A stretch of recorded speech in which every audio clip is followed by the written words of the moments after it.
Buat saya di penjara juga. Yang masuk, saya jamin kehidupannya. Mereka pun saya kasih barang untuk ngedarin di dalam. Sampai saat ini masuk. Jadi memang sengaja dimasukkan memang Dimasukkan untuk mengedarkan di dalam sel. Karena kebutuhan sel tuh banyak juga, sama seperti kebutuhan di luar. Berapa persen dari 100% penghuni lapas itu pakai narkoba? Hampir semua ya. Hampir 75% dan 80% itu pemakai. Berarti sipir tahu dan kalapas tahu dong? Tahu. Itu hal umum. Karena kan kita juga masuk barang itu nggak mudah. Biasanya itu uang tip atau apa segala macam. Selalu diminta.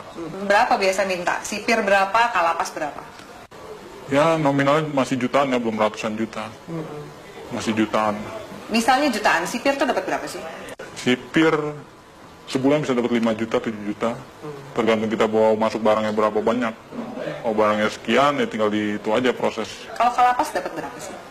Kalapas dia puluhan juta. Yang paling banyak demand-nya itu di penjara mana? Cipinang. Lebih banyak dia bandarnya. Salah satunya banyak kan anak buah saya selama ini. Yang ketangkep di mana, mereka di dalam, ya saya tanggung semuanya. Dia di dalam, hidup keluarganya di luar, saya tanggung semua. Oke. Sampai dia keluar. Sampai dia keluar. Secanggih apa sih bisa ngatur peredaran narkoba di dalam penjara? Alat-alat mereka canggih dong? Canggih. Mereka alat-alatnya lebih canggih dari pemerintah Indonesia sendiri ya. Masa? Iya. Secanggih apa? Dari mulai telepon, mereka pakai satelit, langsung tembus satelit. Tidak ada lagi lewat operator-operator Indonesia. Mereka semua pakai satelit. Jadi nggak bisa disadap? Nggak bisa disadap. Sangat sulit untuk disadap. Tidak akan ada habisnya Indonesia. Karena Indonesia target terbesar di Asia untuk peredaran. Untuk peredaran. Kenapa Indonesia jadi target? Karena demand yang begitu besar. Demand yang begitu besar. Keuntungannya juga besar. Hukumannya juga ringan. Soal hukuman. Iya. Ringan. Berarti nggak mungkin bikin jerak. Apa sih yang bikin jerak aparatnya? Dari mana sih kemudian kalau misalnya mau ngabisin ini gitu? Dari mana sih? Biasanya kalau main di hakim itu buat main hukuman. Peringanan hukuman. Segala macam. Anda bayar? Saya bayar. Dalam bentuk uang atau dalam bentuk barang juga Anda kasih? Uang, biasanya uang. Mereka hanya uang. Kadang barang tergantung hakim. Hakim maunya apa ya kita kasih. Banyak klien Anda yang hakim yang make juga? Ada banyak. Ada 10 orang ada. Bagaimana Anda menggunakan uang yang luar biasa banyak ini? Biasanya Anda menghabiskan untuk apa? Biasanya saya habisin buat pesta-pesta aja. Pesta, saya beli barang, segala macam apa, kebutuhan. Kebutuhan dalam arti ya saya lihat orang-orang kaum-kaum yang kurang mampu juga sebenarnya saya kasih.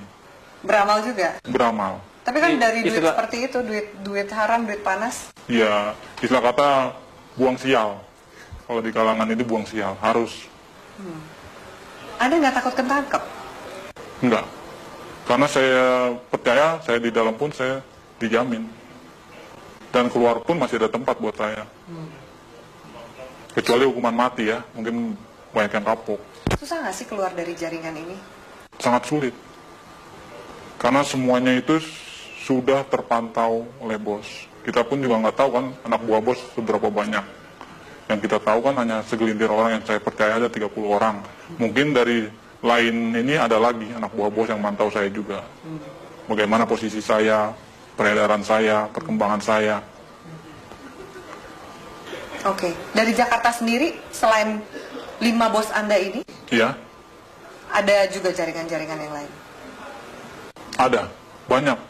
Di Jakarta aja ada sekitar 50 jaringan. Yang saya tahu 50 jaringan, mungkin lebih. Itu yang saya tahu. Jaringan ini lebih besar atau sama kuatnya dengan jaringan Anda? Macam-macam. Tergantung dari barang sih biasanya. Kalau barang kita bagus, banyak juga jaringan ngambil di kita juga. Makanya barang itu nggak pernah akan habis. Tidak akan pernah habis di Indonesia. Walaupun mereka menangkap, menyita segala macam berapa ribuan ton, ratusan kiloton, itu nggak akan pernah habis.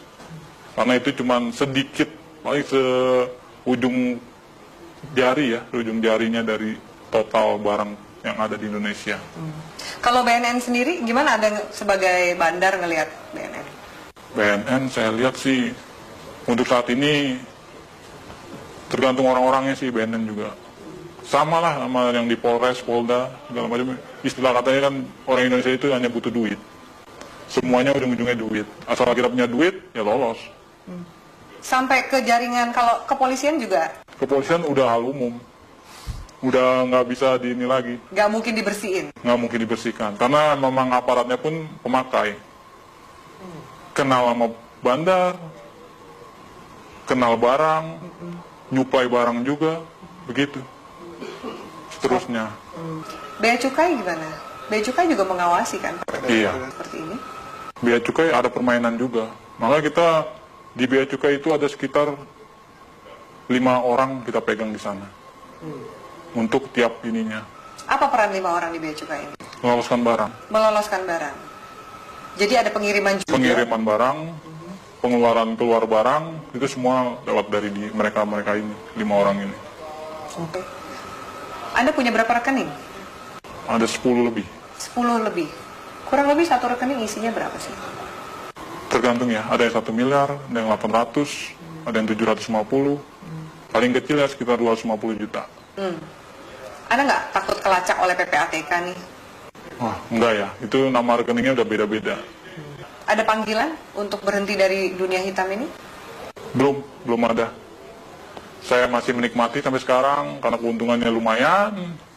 Bukan lumayan lagi ya, mungkin kalau Mbak sendiri mungkin akan tergiur dengan hasilnya. Yakin kamu? Yakin sekali. Masa? Iya, benar. Belum ada panggilan untuk tobat berarti? Belum. Masih menikmati. Mau sampai kapan? Sampai seterusnya mungkin ya. Sampai tunggu panggilan. Orang tua Anda nggak curiga? Tidak ada yang tahu. Teman-teman kecil pun nggak ada yang tahu. Semuanya saya dan kawan saya yang baik saya kenal saja tahu. Apa enaknya punya uang banyak tapi harus bersikap seperti biasa-biasa dan sembunyi dari semua orang? Itu ya konsekuensi.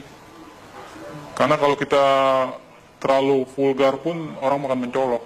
Ini anak kerjanya apa tapi menghasilkan segala macam, itu malah bakal menimbulkan kecurigaan. Baik dari orang tua, saudara, bahkan lain-lainnya bakalan imbasnya ya penyelidikan dan penangkapan. Apakah jaringan narkoba ini juga masuk ke istana? Istana sebagian ya udah masuk. Lewat mana? Itu organisasi lain. Kita belum bisa sampai masuk ke sana. Mungkin ya organisasi ini lebih kuat dari yang bos saya punya. Itu sudah masuk. Ke istana? Ke istana. Oke. Transaksinya besar? Tetaplah bersama kami di Metro Malam pemirsa, karena setelah jeda pariwara berikut, Metro Malam masih akan kembali dengan sejumlah informasi.